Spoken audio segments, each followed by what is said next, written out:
Congress leader and leader of opposition in Lok Sabha, Rahul Gandhi, who recently met with US Congresswoman Ilhan Omar during his visit to the United States, sparking significant controversy in India. Now, Ilhan Omar, let's tell you, is known for her vocal criticism of India's policies, particularly regarding Kashmir. Now, she has previously introduced resolutions condemning India's actions and has also boycotted Prime Minister Modi's address to the US Congress. Now, Omar has also visited Pakistan-occupied Kashmir, which added to the perception that she supports Pakistan's stance against India's. The BJP has now sharply reacted to this meeting of Rahul Gandhi by an anti-India Congresswoman. Let's show you some of the reactions from the BJP. I condemn the kind of statements and the people whom he is meeting during his foreign trips. On the one hand, he meets Ms. Omar, who is a known anti-India propagandist. She is known to be pro-Pakistan. She is known to criticize Kashmir for being a part of India. Such anti-India forces who are aligned with the Muslim Brotherhood or aligned with the ISIS have become friends of the Congress party and Shri Rahul Gandhi. He interacts with people who raise questions against India in various fora, including in the White House. In fact, he has become a fake news and propaganda machine against India and all Indians. We find Mr. Rahul Gandhi making obnoxious statements on international soil. And it seems that the whole Congress party is aligned with Mr. Rahul Gandhi's thinking. No, that is for everyone to see who are the political leaders in our country who often seem to be moving around with all the known anti-India elements across the globe. Who are the people? They call themselves as leaders in India and they move around with anti-India elements abroad and then speak against India. They spell out venom against the interest of India.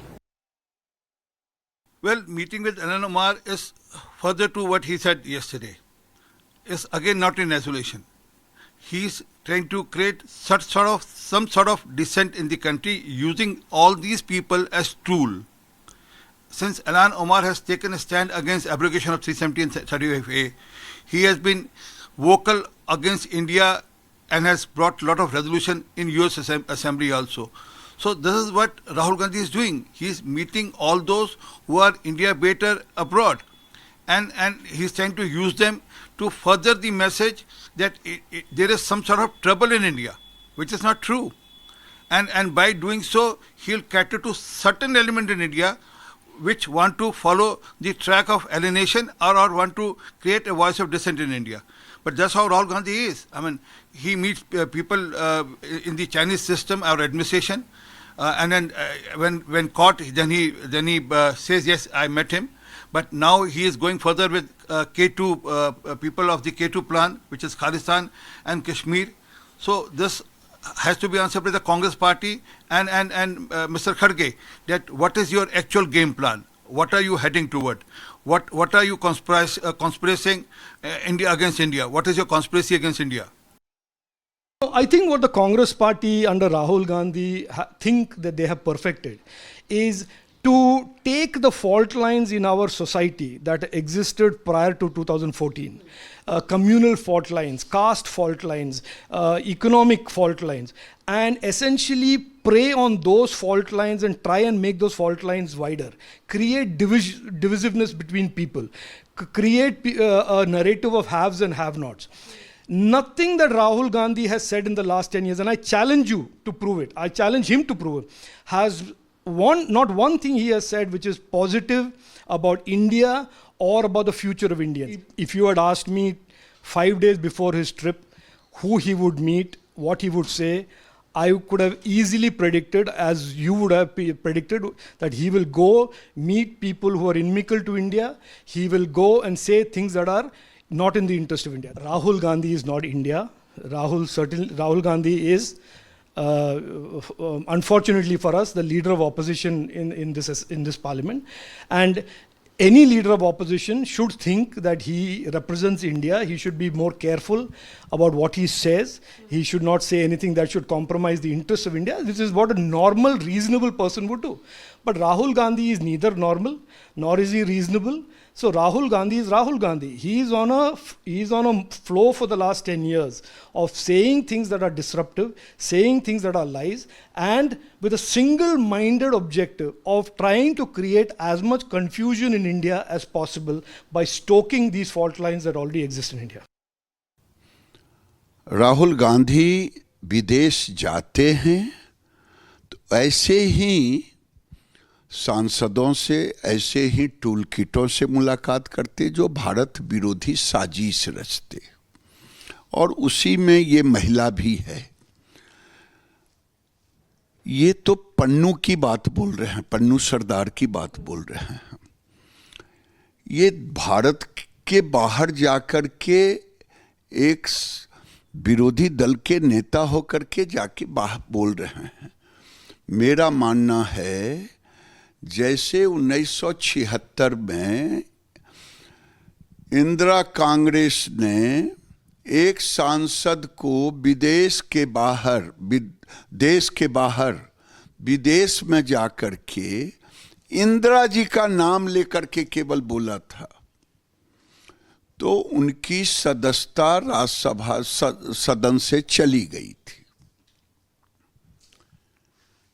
बकायदे Congress के मंत्री ने प्रस्ताव लाया था। ये 76 नवंबर का शायद समय था। आज राहुल गांधी की भी सदस्यता समाप्त होनी चाहिए। And with those sharp reactions from the BJP, let's also show you Rahul Gandhi criticized what he said was a lack of a robust plan to counter China's advancements in defense and production.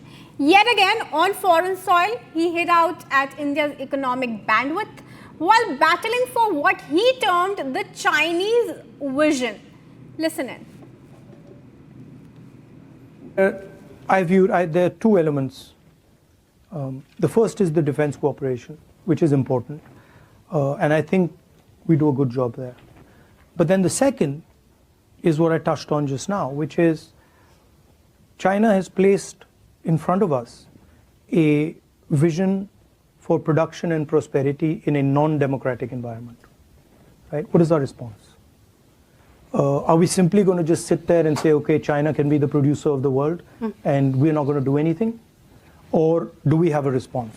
What is our response to the Belt and Road? Right? I don't see one. So to me, that's really where US and India cooperation needs to go.